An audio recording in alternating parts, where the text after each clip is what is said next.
Hello, everyone, and welcome to The Gathering Place. I'm Tom Ray, and we want you to stay tuned for a very powerful conversation between all of us here in the virtual room.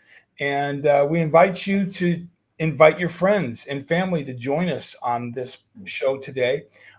Please share, like, comment. We definitely want to hear from you so that we can chime back and perhaps maybe you might have some topics that you'd like us to discuss.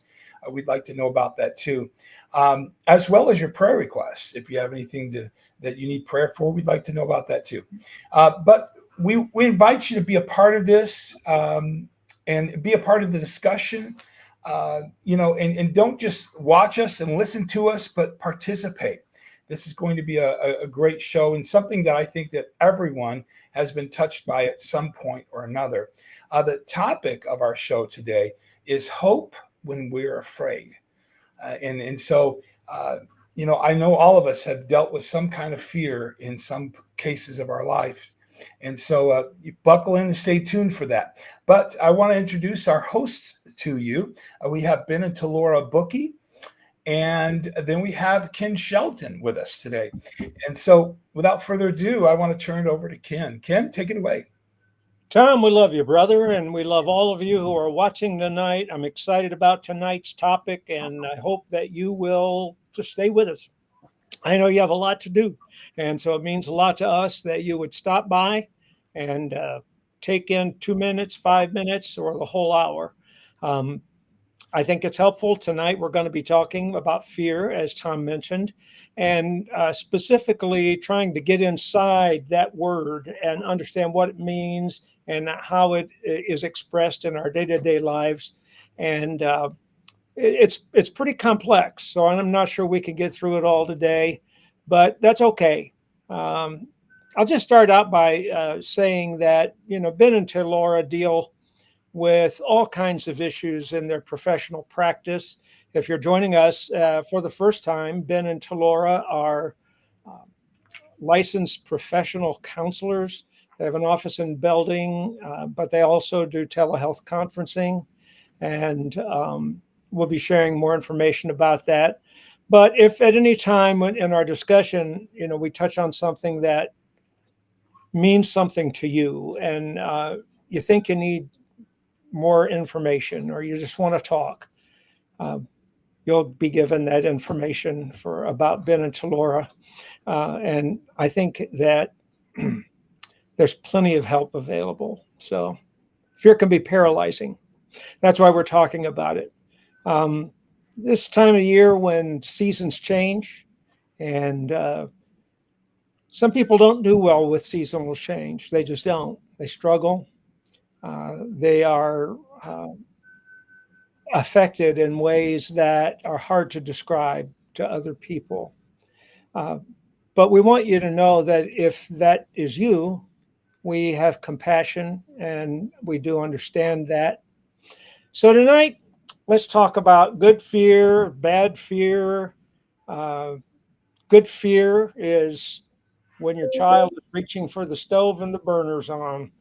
If you're not afraid, we need to call Child Protective Services to take care of your kids. Bad fear is the debilitating kind of fear. But I'm going to just throw out a question to you guys because I think everybody knows that the Gathering Place is a ministry, it's a Christian ministry, and people get hung up on what sin really is sometimes. So I'm just going to ask you guys to help us understand, is being afraid a sin? Tom, Ben, Talora, lay it on. No. Yeah. No. No. That So, was a did you definite. want more of an explanation than that? But so I think that we talk ourselves into believing it's a sin, and and it does hinder us in our walk and our relationship with God. But a lot of it is because of how we learned about God. And so, and typically, where do you learn it from? We always talk about fathers and how important they are, but fathers really do play a role in how you view God. And if you were scared of your dad because he was mean and angry, And if you got in trouble, like you were going to get it, yep, you're probably going to have this feeling that sin is you're going to have fear when you sin, or even just think about sinning, and not in a healthy way, in a way like, oh, God's going to get me now. Of course, we should be fearful of sinning because God is holy, and we're called to holiness. So there's a righteous fear that is different than, right? Like it's that fear, like I'm not going to displease this one who loves me that much. But fear itself is not sin. Well, and then there's the fear of God, Mm-hmm. which I think generally is defined as reverence and respect and understanding that, yes, the Lord does understand our lives. He's still God. He's God Almighty. And we want to understand that he's God Almighty, because if we have something we're afraid of, the fact that we have the fear of God puts God between us and the thing we're afraid of. Yeah. Runs interference for he'll do that for you. Yeah. And your fear of the Lord is not, oh, I'm afraid of you. It is, I know who you are and I know what you can do and defeat my enemy.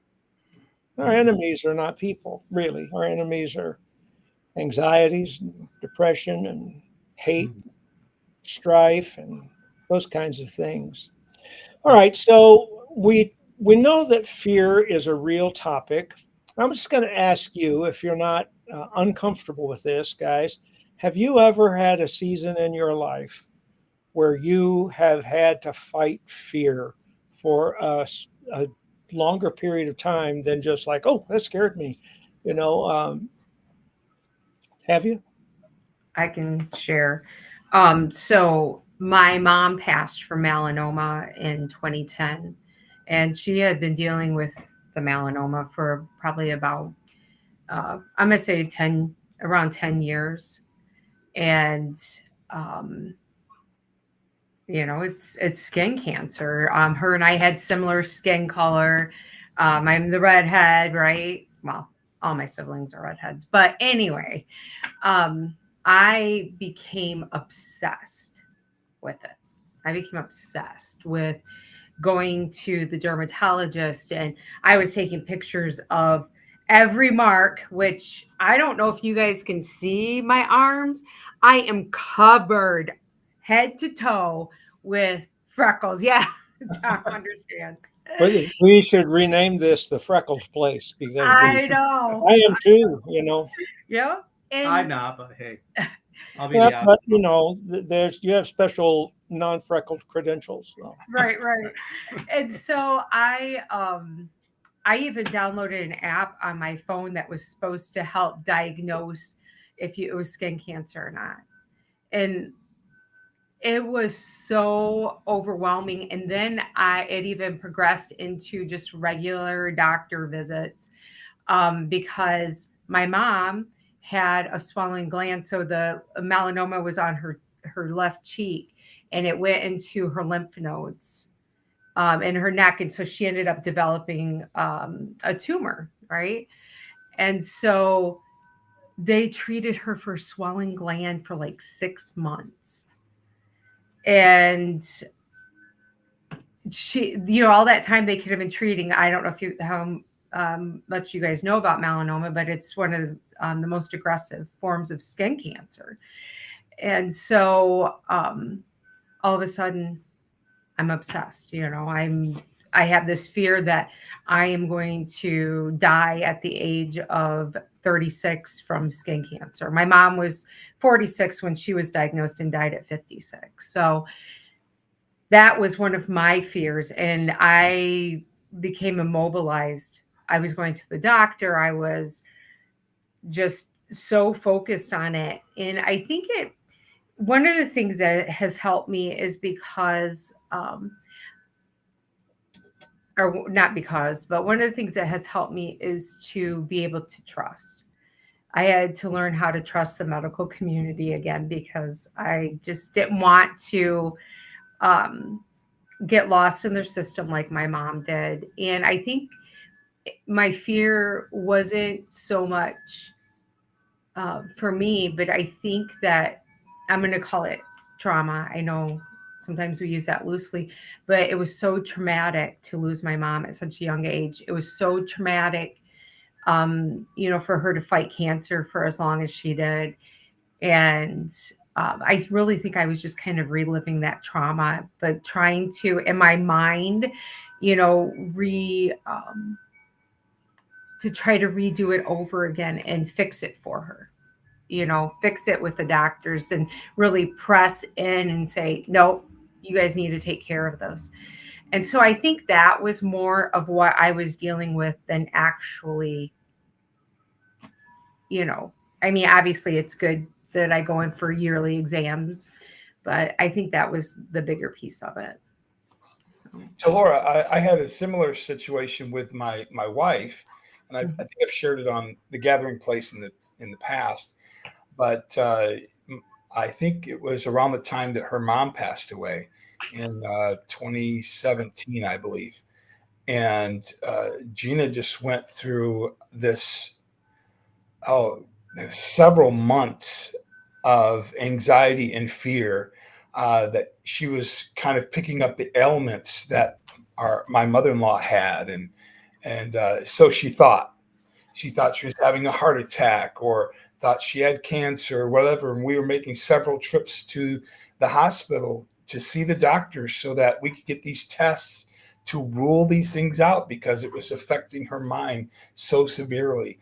And she'd have these anxiety moments, and just after an episode, she would shut down. I mean, just be wiped out, tired, because of the fear had just riddled her body.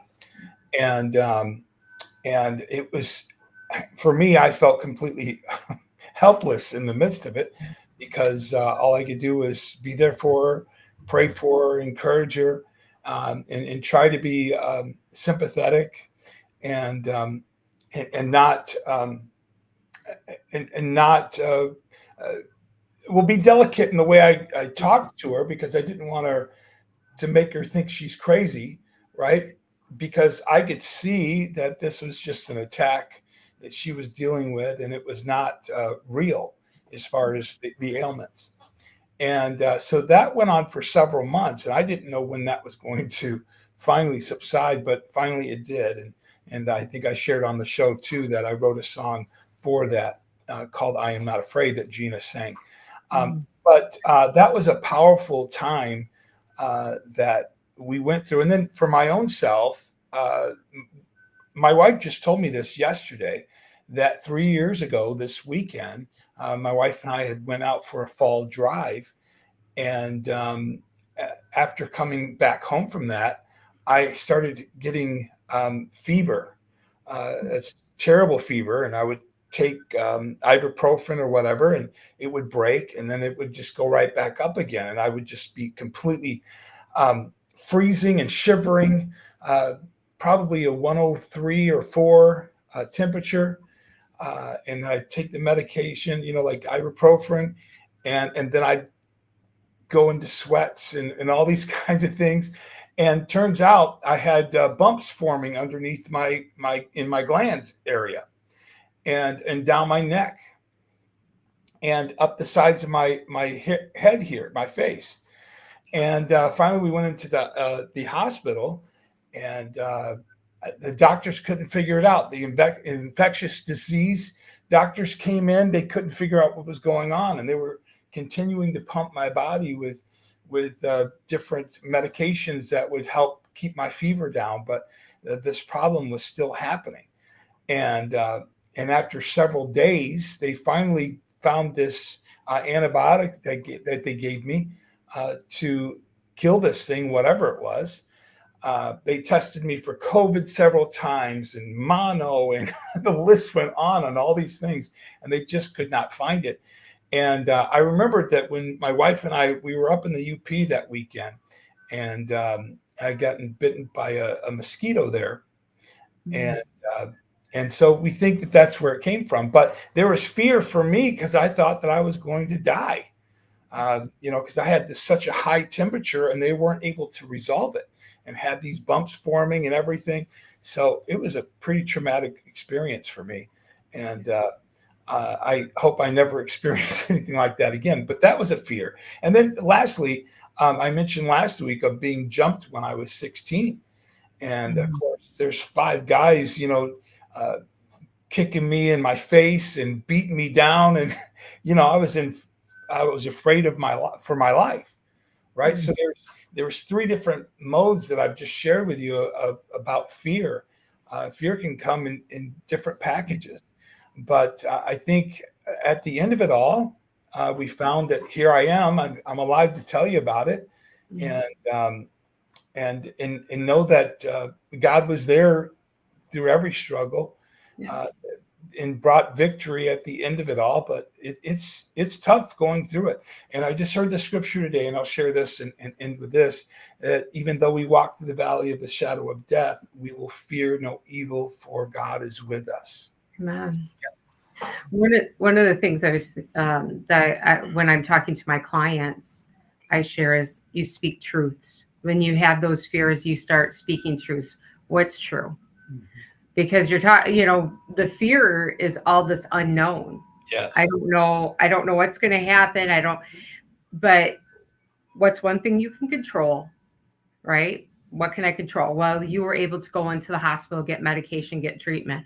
What's another thing that I can do? The other thing is to speak truths. What's true? Well, I have the medical community on it. They're going to find whatever it is, those kind of things. And that's one of the things, one of the focuses I've had to do.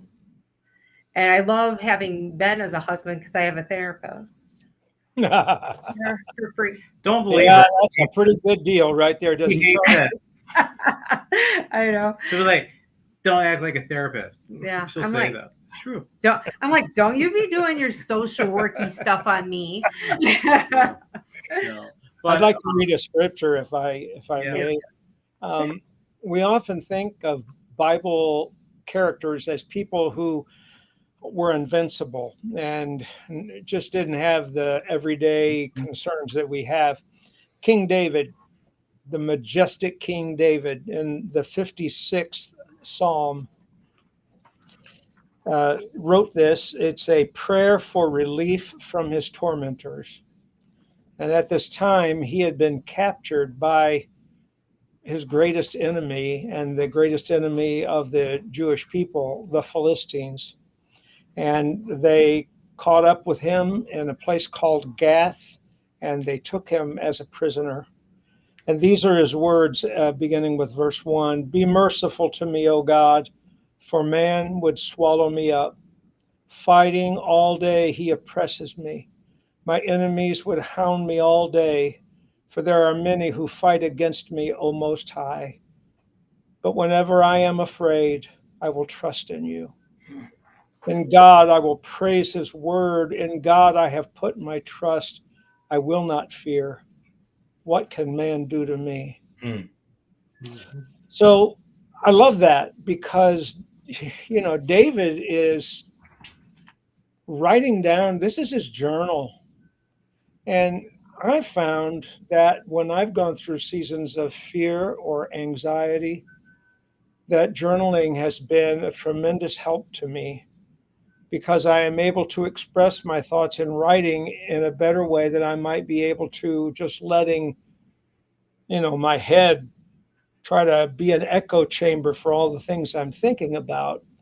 And therapy, having a counselor is a lot like journaling. It's just that you are talking about the things that you're thinking about. And nobody's going to scold you. Nobody's going to tell you, that you should be belittled because you're afraid. Somehow we've gotten our messages all messed up. Boys don't cry. Real men don't cry. Just pull yourself up by your bootstraps. Are you a weakling? What's going on? Come on. Listen to me. When I was your age, that stuff's crazy. We all get afraid. In fact, my theory is that the people who constantly badger us to not be afraid are the people who are the most afraid, and that's why they don't want you to be afraid. And Yeah. so it's really sort of a reverse mind game, I think, that is often played. Uh, some cousins to fear, anxiety, and depression. Yeah. You know, they're very closely linked, and I've certainly had anxiety attacks and fought with depression through my life, and I've become very afraid at times that it would rule me. And so I've taken a lot of time to look honestly at my life and at why I'm sensitive to certain issues. And, you know, part of it is it's genetic. You know, part of it is my biology, you know, my physiology, who I am, the way my brain and my body work together. And, you know, when you find that out, you can find actual medical treatment for some of those things. And I have, and it's been a great thing for me. Um, people, I've had so many people, because I'm open about it, who've come to me and said, man, you know, I'm really struggling with that too. And, you know, I'll ask, have you been to a therapist or your doctor, or, you know, are you on any medication for it? Oh, I would never take medicine. No, I just, well, you know, that's not a very wholesome or wise way of thinking about what God has made available to mankind to treat the difficulties that we face. Ben, My what would you think about that? Oh, I was just going to say real fast. My thought is that if you are going to treat your diabetes, your pancreas is sick. Why wouldn't you treat your brain if your brain is sick? Right. Sorry, Ben, I didn't mean to interrupt that. Hmm? He said you. Me? So, well, yeah, I mean, I'm going to comment on that first, but I got something else to say. You know, so we do though. I mean, we act as if God did not give us this knowledge and wisdom because we were made in His image, right? That we could create something that would be helpful to us. You know, so actually, when people think they're being so spiritual because they're not going to take medication because man created that, you're actually in a way demeaning God's creation, because we all are. Even if you're not saved, you're still created in the image of God. And, you know, in a sense, it's kind of like, well, you're not as spiritual as you think you are. So maybe you ought to, you know, I'm being a little harsh here, but maybe you ought to get rid of that idea and, you know, get with some truth, because we've been talking about truth.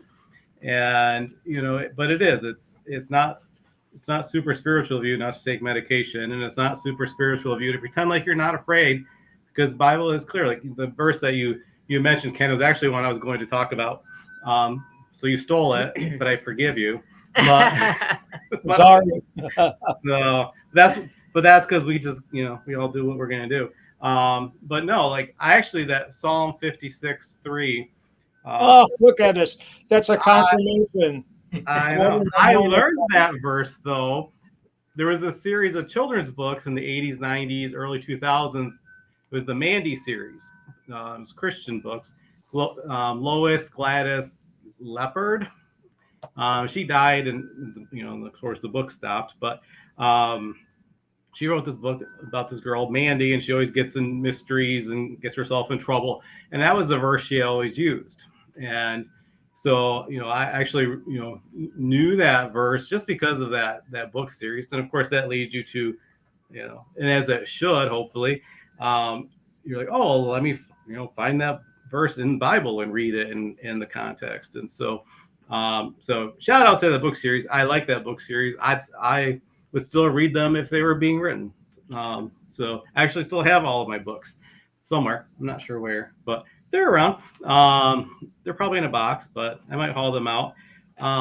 So, but you know, like it's an important thing. Like we, you know, I think about fear, and like, you know, we fear, you know, like, oh, am I going to lose my life? Like we've been talking about, or sickness.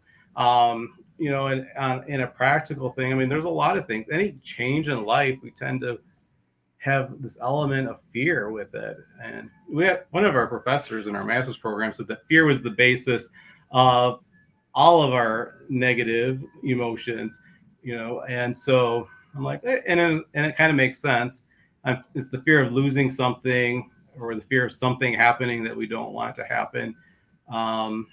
So, when we look at it that way, like, all right, well, I think of like a year ago, I've been, working as a therapist in the prison system for 6 years. And it was this time last year that, we finally said, you know what, like, I'm going to put in my date at the end of the year, and we're going to be done. And we're going to go be in there full time in our private practice. And we've been talking about it off and on for years, and so even though we talked about it a lot, we planned it out, there's still that element of fear of like, well, what's going to happen? What if this doesn't work? Right? What are we going to do? And like, there's always that piece, like, well, like Talora had said earlier, I mean, you confront that with truth, and the truth was God had called us to this. And, the other verse I was going to do is Psalm 91. I'm not going to read the whole thing, but it's familiar. It starts, he who dwells in the secret place of the Most High shall abide under the shadow of the Almighty. I will say of the Lord, he is my refuge and my fortress, my God, in him I will trust. And it goes on, but I mean, it's really speaking of like, I have a protector, right? And, it's a beautiful portrait of who God is and how he relates to us. And so there is this piece of like, I can trust that even if I am afraid of what's going to happen, that God has us already under control. He already knows how all of this how this goes. He's seen the end of it. And, there's a lot of trust in that. And, and it's kind of a paradox, like what Ken was talking about earlier, that idea of like the fear of God is actually really comforting. It sounds the opposite, but it's not, because when I really understand who God is, yeah, there's this, wow, like this is who God is, but what a comfort that I can have somebody like that I can have complete trust in, and who himself is truth. But, and so, but there's like I said, you could be having kids, what person who's about to have their first child isn't terrified? Oh, yeah. Right. I mean, there's so many things that we fear, and, and we even talk about like, just how the world is in general. Like, now we're like waiting for grandkids, whenever our kids cooperate with that. But, like, there's still that piece of like, ooh, like, that's kind of scary, like to think of our grandkids growing up, the world as it is. But again, it's like, well, you know what? I know how the story ends, and I know who is in control, and you can trust him in that. But circling back to, just leaving the prison, and, but I don't know. I mean, even though there was like this element of like the unknown of it, and this piece of this fear, like still, it's like, well, I still trust in God, whenever I am afraid. It's not, don't be afraid and trust in God. It's like when you are, trust in God. And so we did that. And of course, the second week of me being in there full time, along with Talora being in our practice full time, we got COVID and couldn't work. so we, like it was a great start, but it's funny now. At the time, I'm like, well, what does this mean, right? It didn't mean anything. Man, I got COVID, and so did Talora. Well, that scripture that you just mentioned, Psalm 91, my, what a comfort that is. I remember in the late 80s, I received a phone call. We'd been pastoring about 10 years, a church we had started with 6 people who all left within the second year. They were all gone. And we had built a church in one of the worst economic downturns. I borrowed money from family members and friends and built a church because I didn't know it at the time, but I felt that my worth as a human was bound up in ministry, professional ministry, and that my value as a professional minister was to do what nobody else was doing. And that is, to go out there and stick a shovel in the soil and, I can start a church, I can build a church. And I did. And it was hard. It was really hard. And oh God, it was really rough because when you start a church, every weirdo in the county comes to see what you're about. I'm telling you, they just come out of the woodwork and they've cycled through all the other churches, and then they're going to come and see you, and we had a witch, that was weird, right? I know, really, you're saying, oh, come on, you're just saying that because it's Halloween. Nope, we had a witch, and then she had a friend who was doing the same stuff at my good friend's church in the next town, and they were so excited and got just so thrilled when one Friday night in August, 7 years after we started our church, 5 years after we finished building our church building, there were a series of lightning storms through Livingston County that were horrible. And one of them hit the top of our church and blew it up and burned it down. And I felt like everything I had done up to that point just got burned up with it. And the only person that was really excited about what just happened was that witch. I didn't know what she was. They don't train you when you're preparing for ministry class, on how to deal with the witch in your church that you can't identify because she's the first one in the altar when you have an altar call. She's the biggest giver. Wow. She's the greatest complimenter and flatterer, and oh my gosh, it was horrid. But we made it through, right? And then I got a call, and it was a guy who identified himself. This was a year later, and he said, well, I am so-and-so. I'm an agent with the Internal Revenue Service, and you're being audited. Well, immediately, I had to go change my pants, because that's the last thing we want to have happen. I'm sorry to be crude, but I mean, it frightened me. I don't know anything about that world. I said, why am I being audited? Did I do something wrong? And he said, I don't know. Did you? And I said, what do you mean? He goes, no, it's nothing specific. It's the end of a decade, and we're establishing our parameters for the next decade. And this is what's called a random field audit. And we start at A, and we go to Z, and we look at everything. And if we find something, then we'll go to the next year and do it too. And then the next. And so he said, we want to come to your home. And this boldness came over me. I said, nope, you're not going to come to my home. He said, we always come to the home. I said, not this time, unless you have a warrant and a reason. This is my home. I have a wife and 3 children, and you are not coming in my home. Do you have something to hide? I don't have anything to hide, but you are not welcome in my home. I was listening to myself like, who are you and what did you do with me? Because a minute ago I was fearful of it.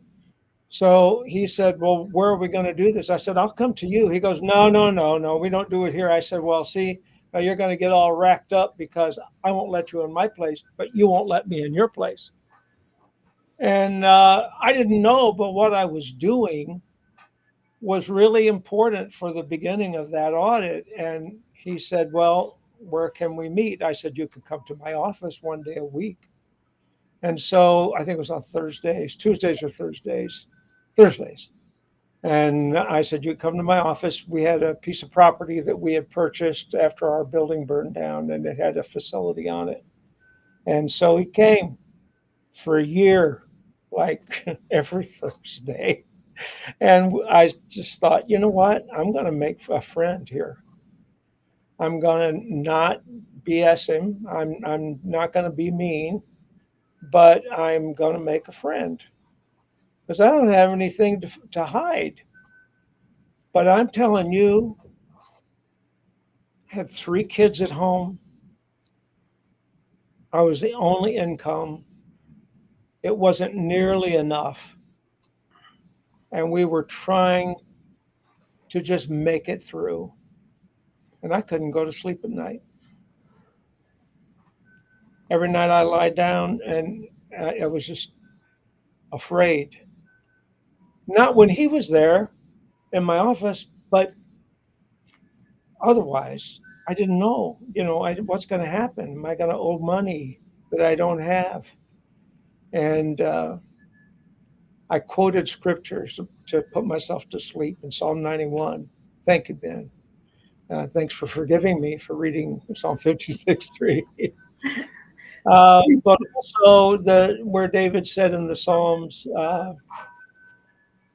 are they who trouble me? Many are they who rise up against me. Many are they who say of my soul, there is no help for him in God. But thou, O Lord, art a shield for me, my glory and the lifter of my head. I will not fear, though 10,000s would set themselves against me round about. I will lay down my head and sleep, for you are with me. And I took comfort in that, and that, you may think that's an overreaction to an audit. Oh, I was barely 30 years old. I had started the church. I had taken on way too much responsibility too quickly, and there was nobody to help me, really is the way it wound up. And, I'm actually grateful for it now because they didn't find anything. And in fact, they did find one thing, that they owed me some money. And so, but that's partly how we're wired as people. There's a lot of intimidation. In the process of doing that, I found out that one of our ministers in the state, his wife had been a field auditor for the IRS. And she said, "You didn't let them come to your house, did you?" I said, "No." She goes, "Oh, high fives. But don't let them come to your house." Well, if you're watching and you're an IRS field auditor, by the end of the thing, we had become friends, I suppose. One day he just said, "Okay, we're done." I said, "What do you mean? Audit's over." I said, "Why?" He said, "Because you argued with me about office space in your home, because this is your office, but you put on their office space in your home and you took it off your taxes. And I said to you," sorry, that's my blood sugar dropping. I said to you, "I don't believe you had an office in your home." And my response to that was, "Oh, yes, I do." And he said, "No, I don't think you did. I'm not going to give you that." And I argued with him. And it turns out that because I argued with him against that he said, "Okay, audit's over." I said, "Why? That doesn't make any sense." He goes, if somebody's going to stand up over an issue like an office in your home, they don't have anything else to hide. People that have something to hide are going to say, "Oh, okay, yeah, you could take that. That's fine," because they don't want to find something bigger is back there. And so because I stood up for myself, he said, "Audit's over and we owe you money and I'm not coming to your office anymore." But that didn't make any difference. The fact that I was terrorized. Yeah. Now, think about those people, the precious Jewish people who were terrorized a year ago. Yeah. And their family members were taken hostage. They were terrorized. The families of 9/11, terrorists. That's what happens. That's one kind of fear. And fear, I know I've taken a long time, but fear is a taskmaster, and it's a spirit. It's a spirit. That kind of fear is a spirit. You are doing spiritual warfare with a spirit that wants to rule you and own you and make you feel small and intimidate you. And I just want to encourage you that you don't have to pull yourself up by your bootstraps, because it's an impossibility. But what you can do is know that the Lord is here to fight for you. And we are here with you to stand with you and to encourage you, because we need each other at times like that. Yeah. There's no shame in admitting that you're afraid. None whatsoever. When I was sick with COVID, I had a pretty intense case. And one of the Bible verses that I kept saying over and over again was Jeremiah 17:14. Heal me and I will be healed. Save me and I will be saved. Are for you are my praise. And I think that when you start speaking those things, it does give you, or start speaking Bible verses and what God has given us, it can start bringing you into that more of a positive mindset, or maybe shifting you into the where you can receive his peace. Well, we've covered a lot of territory tonight, and there's more that we need to discuss. But I wanted to ask our group here if they'd ever been afraid and how they handled it, because what is the value of us just talking about fear and giving you standardized prescriptions of what to say and what to do, and if we haven't had to deal with it ourselves? Because we really have had to deal with it ourselves. We've had to fight against it. And I can really say that I am grateful. I'm grateful that I went through those experiences, because really gratitude is like really the only antidote that we have for fearfulness is gratitude. When worry wants to manifest, gratitude will rule over that. And I really am. I'm grateful. It's made me a stronger person, but it's also made me understand my frailties and my tendency to be fearful. My wife pointed out that part of it is I inherited it. My mother was one of the sweetest, most precious, godly women that worried all day long, every day. I love her to death. She's dead. She's dead. That's a bad thing to say, but I love her so much. But she worried, because she came through her stuff. And I watched it, I observed it, and I somehow allowed that to become a part of my spirituality. Hmm. That worry and prayer together somehow became a message that I accepted. And that it became almost superstitious. And of course, this is, years ago, I realized that. And, you just become afraid of things. Now, there's a whole different area that I'm not really equipped to talk about, and that is phobias. I understand what a phobia is, but I think it's more technical than what we've talked about here, and it's just much more in depth. But I think it's important that we look at it. So I'm going to back up here, and I'm just going to throw this out to Ben and to Laura. What do we mean by the term phobia? And how many phobias are there? And how is a phobia alike or different than the kind of fear we've been talking about? Go. So there's over 500 phobias. Yeah, over 500. I was And- afraid you were going to say that. Sorry, it's a bad joke. Yep. So, and then there's five categories typically: animals, right? Fear of animals, fear of something in the natural environment, maybe fear of blood, injury, or something medical, which we kind of talked about a little bit earlier.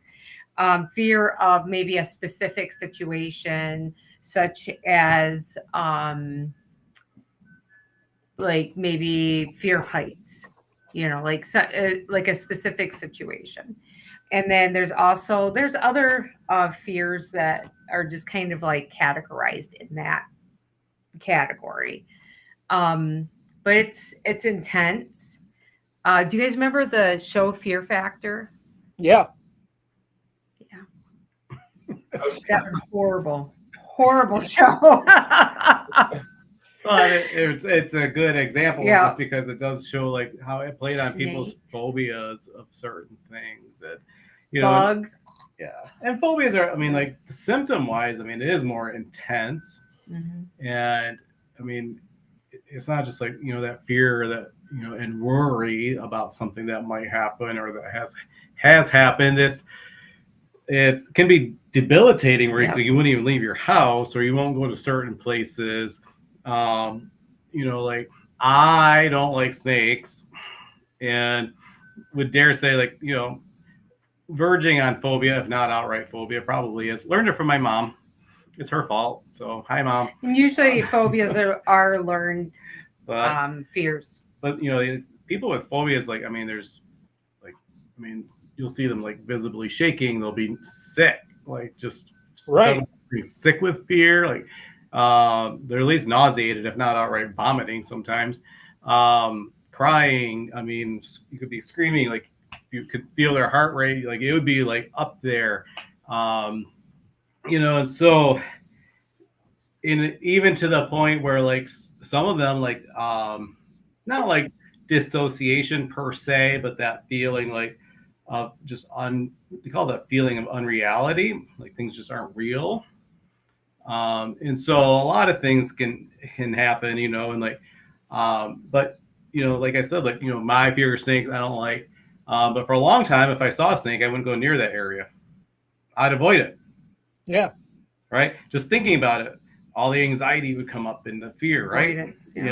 Now as opposed to like, I worked on it, but one of the treatments, I'm skipping ahead, but like one of the treatments is exposure therapy, and that really means like gradually exposing yourself to the thing that causes the phobia is one of the best treatments. You can also do is that when you started the snake handling church? Yeah, that's still not going to happen. So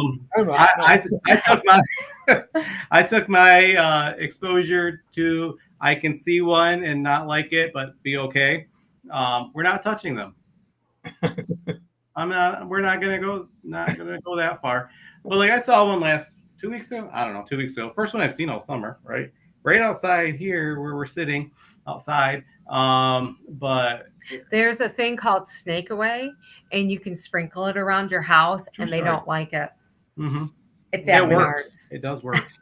But like I saw it, and like I was like, ooh, but I didn't run away, I didn't scream anything. But one of my most embarrassing stories in life, it was as a high schooler. I've told the story on here before, I'm pretty sure. But and doing Science Olympiad, and we're doing reptiles and amphibians, thanks to my friend Melinda, who forced me into that. And I thought it was, I was doing okay. They were in cages until that little shoebox size plastic one, and there's a little tiny rattlesnake in there all upset, and it was just like rattling away. And I'm like, like trying to stay as far away as I can, and then next thing I know, I hear this girl scream. I'm out in the middle of the room because I don't remember any of it other than I heard the scream. I don't remember getting to the middle of the room, but I was that girl screaming. So, but so it happened. It's whatever. Well, and some people too, they like they'll develop. People talk about like OCD, right? Where they have to, in order to leave their house, they have to tap something, or they have to step back in, step back out, right? Multiple times. I mean, we've all heard those stories. That's where the hokey pokey came from. Pretty much. You did the right step. But so what's agoraphobia? I mean, I know what it is, but I mean, can you describe that?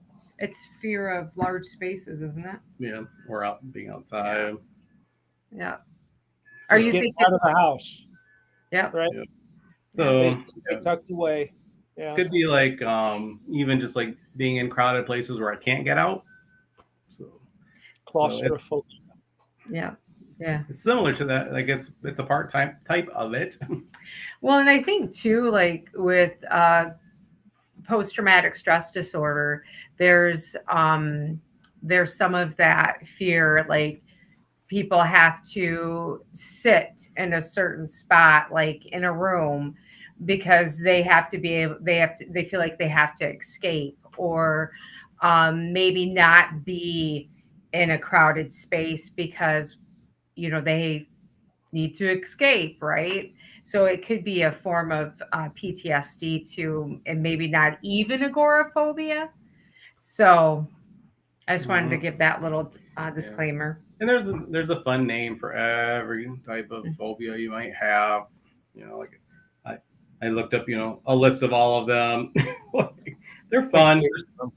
I'm going to have to step out for a minute because my blood sugar is dropped You too can low. go do that. Let's keep on going, because I'm So- afraid that if I don't deal with this, it'd be a bad thing. So We agree. But because it is, at least for those of us who might observe Halloween or similar celebrations this time of year, Wiccaphobia is the fear of witches and witchcraft. Wow. Well, there you go. What's the fear of clowns? I don't remember. Yeah, there's a fear of clowns too. That is a thing, though. And a lot of people have that. I'll look up. Did anybody ever watch the movie It? Did you, Tom? Nope. I actually read the book too. Coulrophobia. Yeah. Remember that So- when all those clowns were going Coulrophobia. around trying to kill Coulrophobia. people or something? Yeah. And Coulrophobia. Yeah. There we go. I had to look up how to That was pronounce scary. that. Coulrophobia.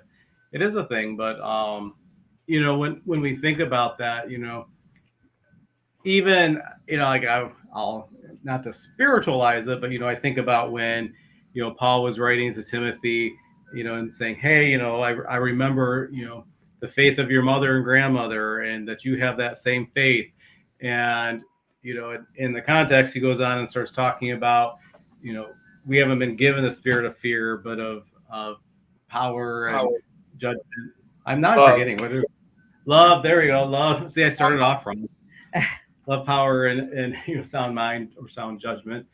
And but how do we overcome that? And because Paul goes on and says, so therefore don't be afraid of the gospel, of sharing that. And really we have that fear of judgment, of what people are going to say, and it can become crippling and overpowering to us. And and you see that with people, they're so afraid of sharing what they know to be true because of what people will do or say, or what they fear that people will do or say. And really, like when we even talk about like that exposure therapy, how do you get over that fear? Well, you go do that thing, right? You go do the things that are terrifying, and and maybe it does start with like sharing that with one person, or maybe you go and you do it door to door like they used to do in the old days. And why do we do that, right? Because it gets us used to that. Yeah. And so we have to learn how to get used to doing things, and not having that fear. We're all obviously on here. We all obviously like to talk, right? But fear of public speaking it's a thing.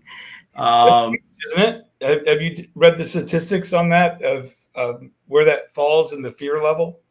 I know it's real high up there, like top 1 or 2 probably. I can't remember now. So it's funny because we did our genetic DNA test, and I do not have the genetic predisposition to a fear of public speaking. Doesn't mean I didn't, like especially when I was starting out, like doing like theater in high school. Well, I actually started in elementary school, or singing on stage. Didn't mean I wasn't up there with my knees shaking, right? There's but I did do that, and I actually enjoy public speaking. I like, which is funny because I'm also introverted. So a lot of people are like, "Oh, I'm an introvert. I can't do that." Well, of course you can. That has nothing to do with it. So, but back to what I was saying, right? Like, I'm off track now. Just call me Ken instead of Ben. But oh, hey Ken, he's back. Oh, but He's got some nanners. I know. So Yeah, I want to share real quick. I just remembered that I've heard a lot of people who have uh, been scared to go into certain groups and whatnot because they're afraid that someone's going to call on them with a question and that they're not going to know what to say. And I don't mind people asking me questions, but there was this one day that someone asked me a question and I completely introverted and got like really fearful and started to sweat. And I just started, I don't know, rambling off whatever came to my head. It had nothing to do with the question. And I was just so bombarded with fear and not knowing what to say. And instead of just saying, I don't have an answer for that. But I just couldn't say I didn't have an answer for that. I was just rambling on, and they were like, "Oh, okay." But like, thanks, Mom. Yeah, they didn't know the inner turmoil that I was experiencing, but I think I got a taste of what others have experienced in the past, and it was gripping. Mm-hmm. I did not like that feeling whatsoever. No, it's a bad feeling. Never do you had remember in do you remember in school, like when they would like people would have to read like a paragraph and they would go through the whole rows? Remember that? And I would always count, okay, there's this many people in front of me. I'm going to read this paragraph. So then I go through and I read it and read it and read it so that I was so afraid I was going to trip up on a word. Yeah. That was pretty much all.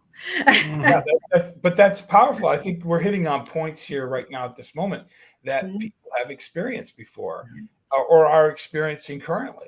Yeah. And some of it's just not knowing what to say. And even when it comes to sharing our faith, telling people about Jesus, we clam up. Well, what if, they get violent with me or, all these other thoughts? It's the thoughts of the unknown once again, or the fear of them asking me a question and I don't have an answer for. When simply, honestly, all we need to do is say, you know what? I don't have an answer for that. Yeah. And it's really as simple as that. But sometimes we just get caught up and say, I have to be God's man or God's woman to stand in the gap and tell them what the Word of God says. I need to know all the scriptures and things of that nature. But I think that it's just being transparent. Yeah. And attempting to do that. But like I said, in that one moment that I experienced, I was so scatterbrained. I didn't know what to do. And I was just speaking all this stuff. I can't even tell you what I said, but I just wanted to look for the nearest rock and crawl under it. I have a fear of swearing while I'm preaching. Not But good. I did. I mean, years ago, when we first, before our church burned down, I was preaching. I was just in the middle of a message, and there was a lady and her husband, and really it was a lady who made her husband come to church. And she was very loud and brash and very in control of her family. She was a family boss, and she was able to engineer her adult daughter coming to church. And then her fiance came as well. And this lady sat toward the back with her husband, who was like, she made me come again. And then the couple, the younger, the daughter, the adult daughter, and her poor fiance, who had never been in a Pentecostal church before. And I don't think, so there were four of them, two couples. And I think One of them had been in a Pentecostal church before. That was the lady. And so out of the blue, she stands up while I'm preaching and starts going into this shaking, speaking in tongues, and oh, and then she walks down to the, like, right down to the front, right next to the aisle where her adult daughter and fiance are sitting. And she goes, "Oh, God told me there's somebody sitting in this row who smokes cigarettes." Oh my gosh, I just was so I couldn't believe it was happening, because first of all, here's this guy who's never been in a Pentecost, probably never been in a church, and he gets, hogtied and roped into coming, and then his mother-in-law has become a conduit for, this guy smokes. Like, I don't care. So it made me mad, made me angry, and I didn't yell or anything. I said, "Vivian, would you please have a seat right now?" "Whoa, no, I can't." "Vivian, stop it and go sit down. Now listen, I'm going to tell you what the Bible says about what you just did. And when somebody's speaking and you think you have something to say that's spiritual and from God, you should sit down." No, I didn't mean to say that. There was a 93-year-old lady on the front row on the other side, and she thought that was the funniest thing she ever heard. And she started laughing and cracking up, and then the lady next to her started laughing, and then that whole side started laughing. And then the lady who got embarrassed because I scolded her in public, they all started laughing. Everybody laughed because I said the S word while I was preaching.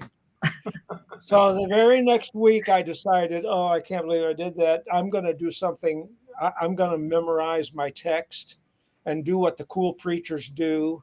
I'm going to say, turn in your Bible to such and such a chapter or verse. And then while they're hunting for that, I'm going to begin quoting it, because I'm going to show that I can do this. What a dope. Anyway, I said, would you turn in your Bible to the book of Psalm chapter, I forget what it was, 56. and verse, and so as they're turning, I say, who shall ascend to the hill of the Lord? He who has clean hands and a pure heart, who has not sworn deceitfully, and who has done his neighbor no evil. Neighbor, no evil. You did it again? I did it again. I was so smitten by it that I actually said, has done his navel no evil. And it's Serves you right. You can't come back. You I can't. have a fear of cursing and saying stupid things in the pulpit. So Yeah, you can't come back from that, Ken. There's you, nothing. you can't. But what are you going to do? Just step down. Just step down from the pulpit and just. No, I kept going, man. The problem now is everything is recorded and broadcast. Yeah. And so now it's just out there always. Like, Used to not have, at least you didn't, like that one guy who says, "Heavenly farter." Yeah. I think one of the most therapeutic things of fear is humor. Yeah. And not taking yourself too seriously, and being able to laugh at your bloopers and your own tendencies, and it just takes the pressure off. None of us are perfect, and we're going to screw up, and it's going to be entertaining, and it may not feel that way to you right now. You may be watching because you're afraid, you're scared. And here we are laughing, Well, a merry heart is good medicine, the Bible says. Well, I think we ought to wrap it up. We're at the hour, 4-minute mark. This is the gathering place where 4 or 5 people gather each week and talk at great length about things that are important to them.